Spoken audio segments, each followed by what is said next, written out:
भारत की सरजमीन है। भारत की सरजमीन में एक गांव था जिसमें तमाम गैर मुस्लिम रहा करते थे। हाँ, चंद मुसलमान थे जो निहायत ही गरीब थे, जो बेसहारा थे, उनके पास कोई भी सहारा नहीं था। बेचारे मजदूरी करते थे, अपने पेट को पाला करते थे। मगर जो गैर मुस्लिम थे ये बड़े ही मालदार थे। अल्लाह ने इनको दौलत दी थी, अल्लाह ने इनको शोहरत दी थी, अल्लाह ने इनको मालो दौलत दी थी और इनके अच्छे अच्छे महल्लात थे, इनके अच्छे अच्छे बागात थे। तो ये अपने एक दूसरे की मदद करते। मगर मुसलमानों को कोई नहीं देखता था, मुसलमान परेशान रहते थे, बेचारे गरीब थे, चंद मुसलमान थे। मगर तमाम गैर पूरे गांव में तमाम गैर मुस्लिम रहा करते थे। अल्लाह अकबर, वो बड़े ही मालदार थे, अपने पैसे का घमंड करते थे, अपनी दौलत पर इतराते थे, अपने पैसे पर गुरूर करते थे। उनका एक सरदार था पंडित, जो जादू भी जानता था, तमाम जादू का इल्म रखता था। पंडित की इकलौती बेटी थी जो काले जादू की आमिल थी। अल्लाह अकबर, वो काले जादू की आमिल थी और बड़ी ही खूबसूरत, बड़ी ही हसीनो जमील थी। अल्लाह अकबर, वो बड़ी ही अपने आप में अना करती थी, बड़े अपने आप को घमंड करती थी, अपने आप में इतराती थी, किसी को अपने सामने अहमियत नहीं देती थी। अल्लाह अकबर, वो अपने हुस्न पर गुरूर करती थी, अपनी दौलत पर घमंड करती थी, क्योंकि इकलौती बेटी थी, फिर सरदार की बेटी थी, इसलिए अपने आप पर घमंड करती थी, दौलत पर घमंड करती थी, खूबसूरती पर इतराती थी। अल्लाह अकबर, देखते ही देखते उसका जुल्म बढ़ता गया। अब वो जब उसको मजाक मस्ती करना होती तो गरीबों को बुलाती और बुलाने के बाद में उनको गुलाम बनाती, गुलाम बनाने के बाद में उनको गुलाम बनाती, गुलाम बनाने के बाद में उनसे काम कराती। जो उनका काम करने से इनकार कर देता था तो किसी को बंदर बना देती थी, किसी को जानवर बना देती थी, किसी को जानवर बना देती थी। अल्लाह अकबर, मुसलमान ज्यादा ही परेशान हो गए, मुसलमान ज्यादा ही परेशान हो गए। इस पंडित की बेटी के काले जादू से परेशान हो गए। कभी किसी को बंदर बना देती, किसी को कोई सा जानवर बना देती। अल्लाह अकबर, जैसे ही मुसलमान ज्यादा परेशान हो गए, मुसलमानों ने अल्लाह की बारगाह में हाथ उठा दिया। हाथ उठाने के बाद में कहा था, ऐ मेरे रब, इस गांव में चंद ही मुसलमान है, चंद ही तेरे नाम लेने वाले हैं, अगर ये भी मिट गए। अल्लाह अकबर, जब मुसलमानों ने दुआ की है, ऐ मेरे रब, अब हम पंडित की लड़की से के काले जादू से परेशान हो गए हैं, उसके जुल्म को अब ज्यादा नहीं सह सकते हैं, कोई तो ऐसा भेज दे जो इस पंडित की बेटी से हमें छुटकारा दिलाए, कोई तो ऐसा भेज दे जो पंडित की बेटी से हमको निजात दिलाए, कोई तो हमारा मसीहा बनाकर भेज दे। मेरे रब, कोई तो हमारा सहारा बनाकर भेज दे। जैसे ही इतनी दुआ मांगी है, अल्लाह रब्बुल इज्जत ने मुसलमानों की दुआ को कबूल कर लिया है। जैसे ही मुसलमानों की दुआ को कबूल किया है, एक दिन का वाकया पेश आता है। पंडित अपने गुलामों के साथ जंगल की सैर करने के लिए निकला है। जैसे ही सैर करने के लिए पंडित निकला है, जैसे ही जंगल में पहुंचा है तो क्या देखता है, एक बहुत बड़ा सा सांप आता है जो बड़ा ही जहरीला सांप था। अल्लाह अकबर, पंडित ने देखा, पंडित के गुलामों ने देखा कि यार ये सांप कैसे आ रहा है, ये सांप आ रहा है। वो मारने की कोशिश कर रहा था मगर मार ना सका, क्योंकि बहुत ही बड़ा और जहरीला सांप था। अल्लाह अकबर, उसने करीब आकर पंडित के पाँव में डस लिया। जैसे ही पंडित के पाँव में डसा है, अल्लाह अकबर, पंडित फौरन बेहोश हो जाता है। जैसे ही पंडित बेहोश हुआ है, सांप भाग जाता है। अल्लाह अकबर, गुलामों ने पंडित को उठाया है, उठाने के बाद में घर लेकर आए हैं। पंडित खुद जादू जाना करता था, पंडित खुद जादू का आमिल था, मगर अपने आप को सांप के काटने से बचा ना सका, अपने आप को सांप के काटने से रोक ना सका, अपने आप को सांप के जहर को रोक ना सका।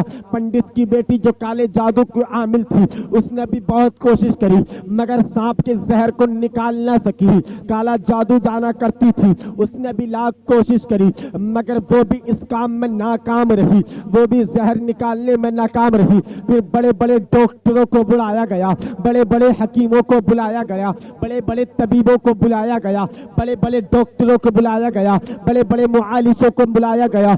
बड़े हकीमों ने देखा, बड़े बड़े डॉक्टरों ने देखा, जो शहर के ज्यादा मशहूर डॉक्टर थे उन्होंने भी इनकार कर दिया। क्या दिया कि अब हमारे बस की बात नहीं है। अल्लाह अकबर, अंदर जिक्र चल रहा था मगर ये गुलाम थे जो सरदार के गेट पर खड़े थे, जो दरबारी थे, अल्लाह अकबर, जो दरबार पर खड़े थे। अब एक फकीर आता है जिसका फटे पुराना लिबास है, कपड़े फटे हुए हैं। अल्लाह अकबर, वो आया है।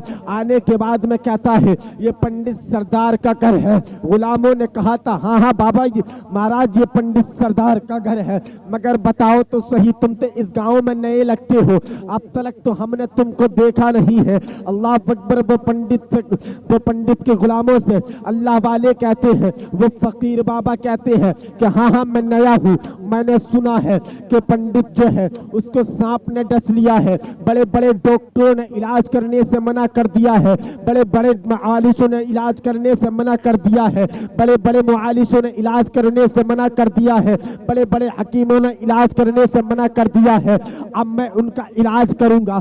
जब इतना कहा है, गुलाम ने चेहरे को देखा है, देखने के बाद में हंसी मजाक बनाना शुरू कर दी है कि तुम अपने हुलिया तो देख लो, तुम्हारा फटा पुराना लिबास है, लगते हो किसी गरीब खानदान से हो और तुम इलाज करने की बात करते हो।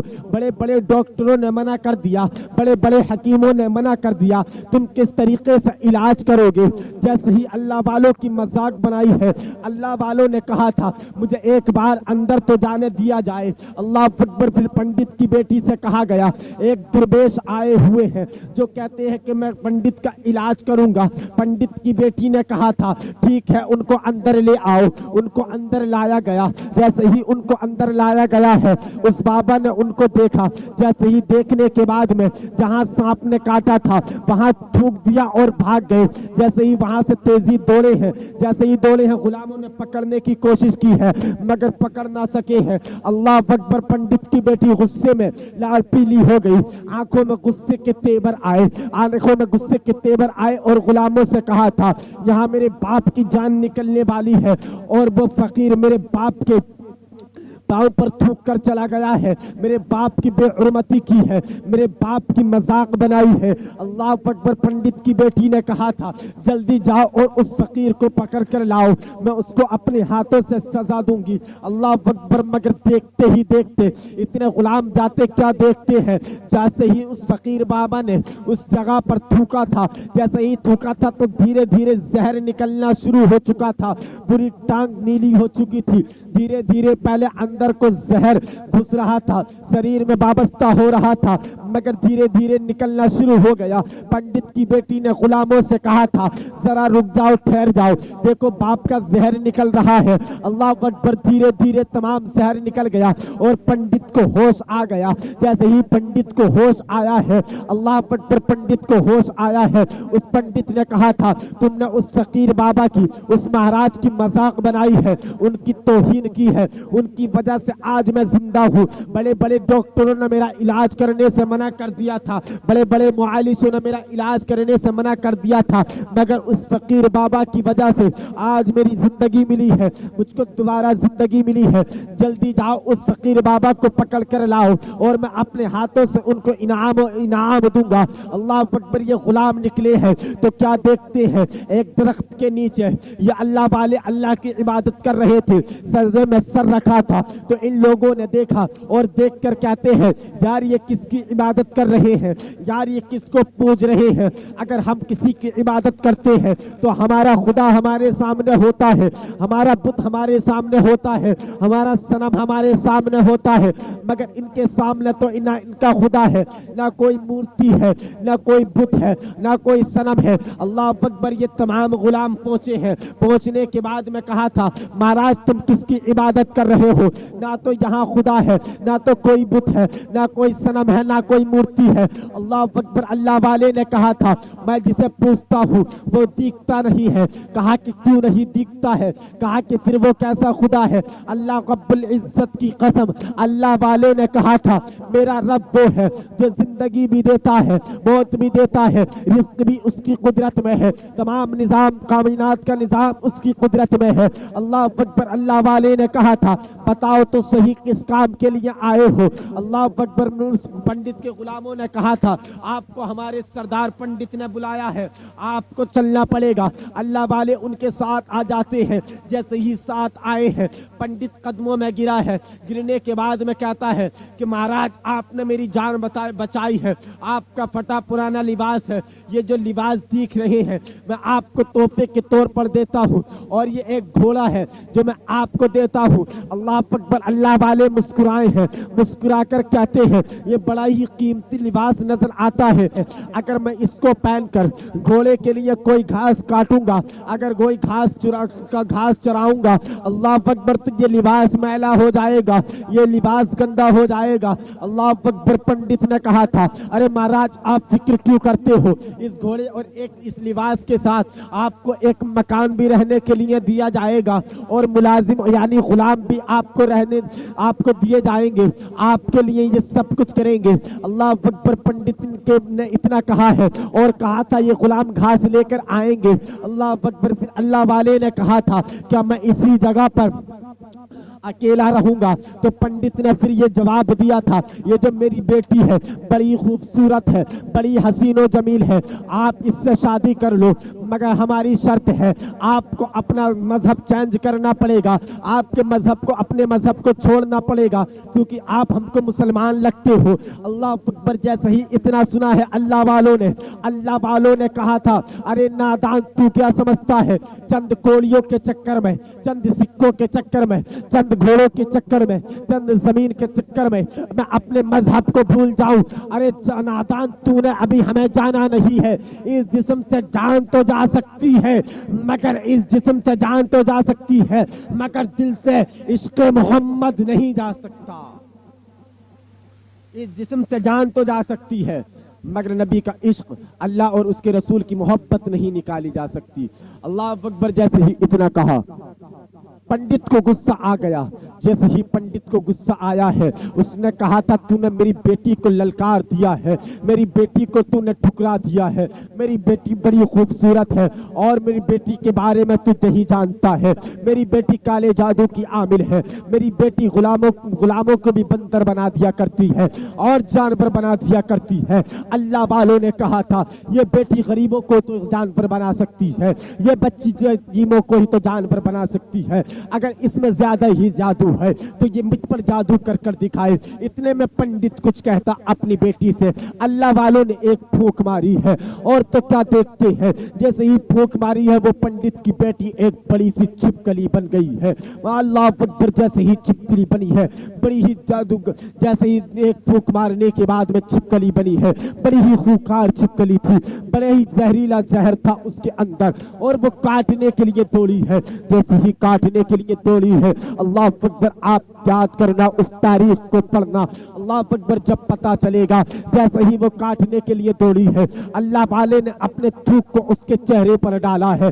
जैसे ही थूक को डाला है उस बच्ची का चेहरा जलना शुरू हो जाता है, जो अपनी खूबसूरती पर इतराती थी, जो अपनी खूबसूरती पर घमंड करती थी, जो अपनी खूबसूरती पर घमंड करती थी, और उसका चेहरा जलना शुरू हुआ है और शरीर जलना शुरू हुआ है। पंडित कदमों में गिरा है। गिरने के बाद में कहा था महाराज हमको माफ कर दीजिए, आपने मेरी जान बचाई है, अगर आप कहेंगे तो पूरा गांव कलमा पढ़कर मुसलमान हो जाएगा, मगर मेरी इकलौती बेटी है, इस पर जुल्म ना करो, इस पर जुल्म ना करो, इसका गुनाह माफ कर दीजिए। ऐसे ही फूंक मारी है अल्लाह अकबर। वो लड़की फिर लड़की बन जाती है, छिपकली की शक्ल से बदल जाती है। अल्लाह अकबर। मगर अल्लाह वालों ने कहा था जो तुम मुसलमानों पर जुल्म करते हो, जो तुम मुसलमानों पर जुल्म सितम करते हो, जो तो तुम्हारी बेटी मुसलमानों को जानवर बनाती है, आज के बाद मुसलमानों को जानवर नहीं बनाएगी। पंडित की बेटी ने कहा था मुझको मंजूर है। अल्लाह अकबर। फिर अल्लाह वाले वहां से जाने लगते हैं। पूरा गांव और पंडित कदमों में गिरा है। गिरने के बाद में कहा था अरे महाराज मुसलमानों की मदद करने आया था, या हम जैसे गुनाहगारों को नबी का उम्मती बनाने आया था, अब देर ना करो, कलमा पढ़ाओ और मुसलमान कर लो। अल्लाह वालों ने कलमा पढ़ाया तो तमाम काम वालों को मुसलमान कर दिया। तभी तो शायर लिखता है, दर्दो आलाम के मारे हुए क्या देते हैं हम तो बस उनकी निगाहों को दुआ देते हैं। अल्लाह अल्लाह करने से भी अल्लाह ना मिले, अल्लाह वाले हैं जो अल्लाह से मिला देते हैं। और ये बंदा बनना है खुदा का तो गदा बन इनका, जो फकीर को भी शहंशाह बना देते हैं।